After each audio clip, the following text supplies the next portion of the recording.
Hey guys, welcome back. This is the second part of the idea of economic world or development dynamics now, and we're going to be focusing on this idea of newly emerging economies and the role that TNCs play. Okay, and a TNC is a transnational corporation, which is basically a city that locates anywhere around the world. Trans means across, national, it means country, and a corporation is a company.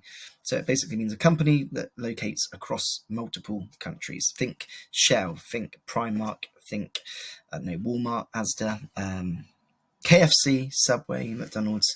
They are all TNCs. So we need to know an example of a current country that's experiencing rapid economic growth. We're going to use Nigeria as a really big up-and-coming newly emerging economy. We're going to look at the impact that TNCs have on these countries positively and negatively. And also we're going to focus on the environmental impacts that development have.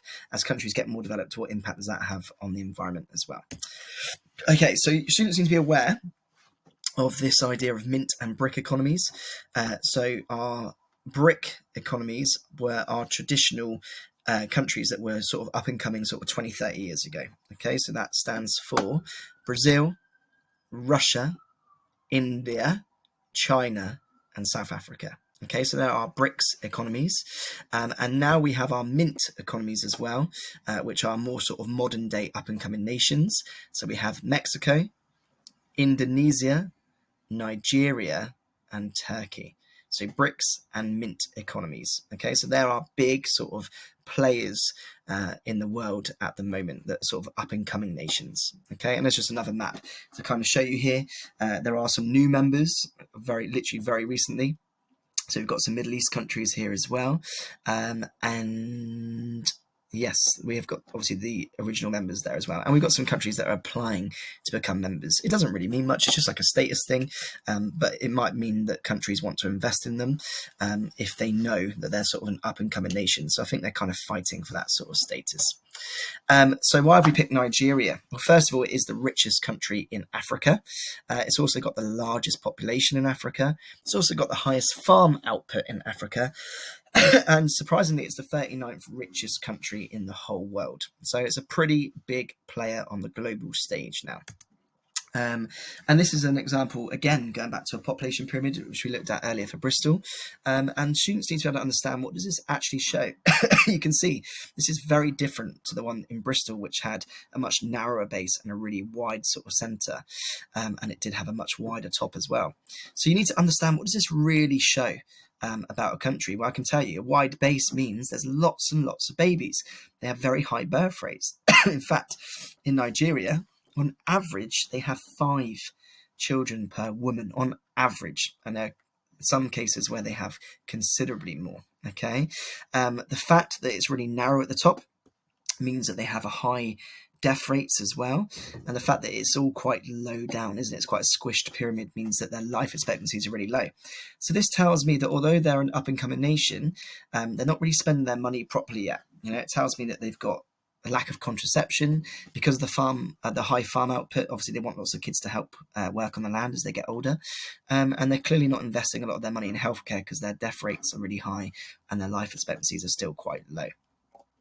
Okay, and there's just another graph here, the bar chart. Students have got to know all different types of graphs in their exams. They've got to really understand how to analyse them and read them, usually for like 1 or 2 mark questions. And this is their GNI per capita. You can see from 2000 up to kind of more present day, it has grown massively. Okay, hugely, from 53,000 per person up to 701,000 per person. This is the local currency, I will say, but still, it's massively increasing, isn't it? Okay, so there's proof that this country is getting much, much wealthier. And why has this happened? Location-wise, it's in a good location. It's got 4 international airports, which means you can get to other sort of major cities in Africa. It's got good railway lines as well. And it's close to quite a few other countries, okay? And China. China is very responsible for Nigeria's growth. China is a very strong, it's probably the most strongest political player in the whole world right now. China and America are just always competing for that title.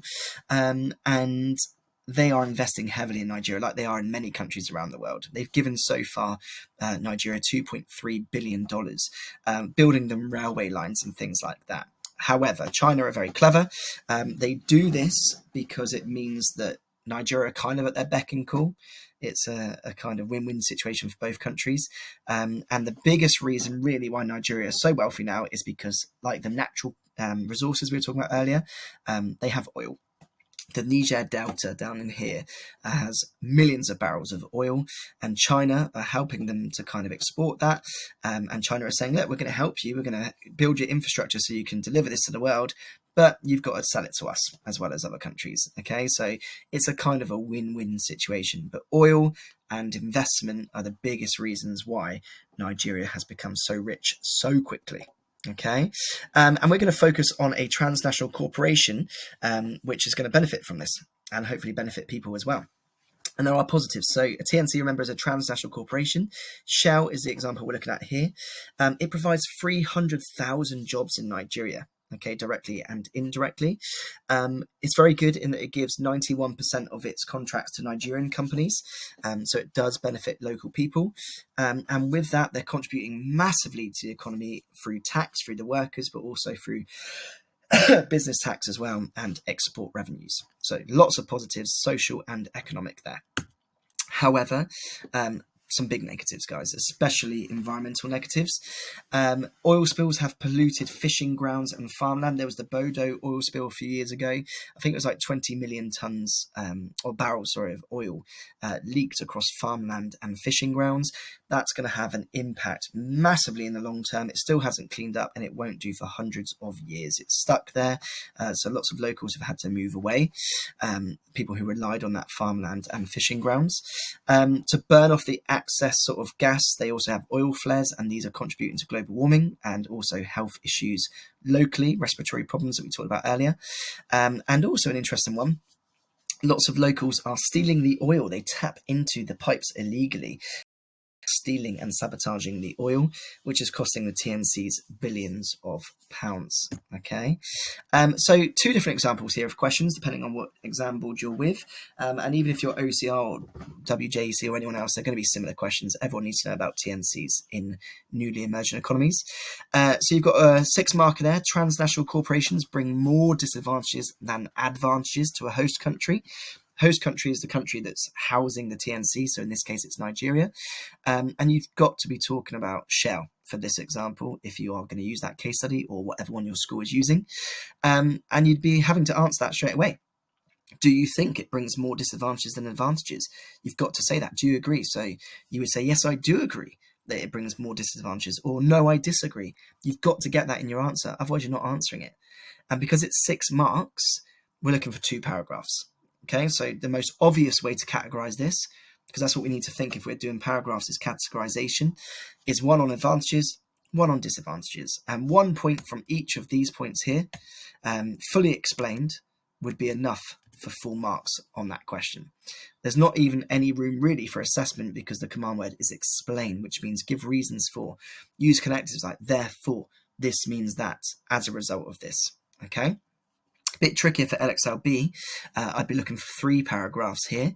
For a named emerging country, like Nigeria, evaluate, so weigh up, the role of TNCs in its development.